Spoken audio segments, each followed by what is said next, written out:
अस्सलाम वालेकुम दोस्तों। किसी भी कौम का उतारो चढ़ाव उसके इल्म हुनर पर निर्भर करता है, ना कि तादाद पर।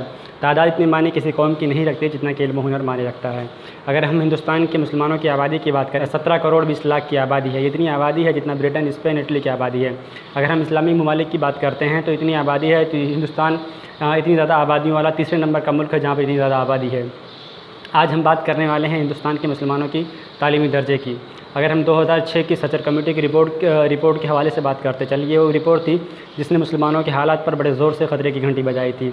इस रिपोर्ट के आने के बाद मुसलमानों के हालात पर चर्चा होने लगी थी। अब तक मुसलमानों को एक सांस्कृतिक और धार्मिक और सांस्कृतिक समुदाय के नज़रिए से देखा जाता था। ये पहली वो रिपोर्ट थी जिसने मुसलमानों के हालात पर बड़े ज़ोर से ख़तरे की घंटी बजाई थी। और इस रिपोर्ट के बाद मुसलमानों के हालात पर बद से बद हालात का अंदाज़ा आने लगा था। अगर हम 2001 में एक के जनगणना के आधार पर देखते हैं तो जनगणना के आधार पर मुसलमानों की साक्षरता दर 59.1 था।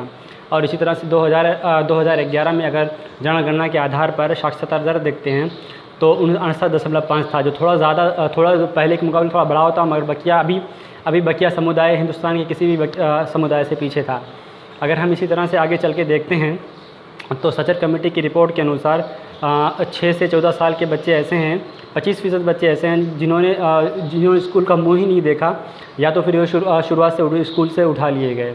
और फिर अगर आला दर्जे की तालीम की बात करते हैं तो किसी भी नामी ग्रामी यूनिवर्सिटी में मुसलमानों ने अगर एडमिशन लिया तो 2% ऐसे हैं जिन्होंने पोस्ट ग्रेजुएशन के लिए मुसलमानों ने आला दर्जे की तालीम में एडमिशन लिया हो।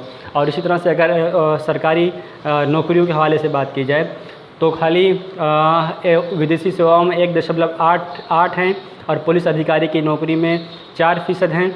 इस तरह से ये मुसलमानों की सरकारी नौकरियों के दर्जे थे। अगर आला दर्जे की तालीम की बात की जाए तो जो ना के बरोबर है, आटे में नमक की मिसाल इस आले दर्जे की तालीम की बात की जाए, ये थी रिपोर्ट। और 2013 में कुंडू कमेटी का गठन किया गया था सचर कमेटी की रिपोर्ट को जानने के लिए कि इसकी ज़मीनी हक़ाइक़ क्या हैं और इस सिफारिश के बाद फ़ायदा क्या हुआ और कितना बदलाव आया है।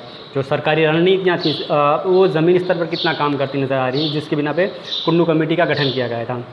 कुंडू कमेटी ने तो ये पाया कि इस सिफारिश का मुसलमानों की ज़मीनी हालत पर कोई बदलाव नहीं हुआ है, बल्कि जूँ की तूँ बनी हुई है। ये थी कुंडू कमेटी की रिपोर्ट। और कुंडू कमेटी ने अपनी हिदायत में ये लिखा था कि मुसलमान अल्पसंख्यकों सुरक्षा के आधार पर उनका विकास होना चाहिए और सरकार अपने बनावटी वादों करने के बजाय उन पर ख़ास ध्यान देने की ज़रूरत है। ये थी कुंडू कमेटी की रिपोर्ट। और आखिर में कुछ बातें हैं जो मैं ऐड करता चलता हूँ। मुसलमानों को पिछड़े रहने की वजह सबसे ज़्यादा जो मुझे लगती है वो खालिस सियासतदानों का मनसा था पीछे रहने का, ताकि वो लगातार उनका वोट बैंक बने रहें और लगातार वो खुद नहीं चाहते थे कि मुसलमान किसी तरह से तरक्की करें या आगे बढ़ें तालीमी या माली किसी में।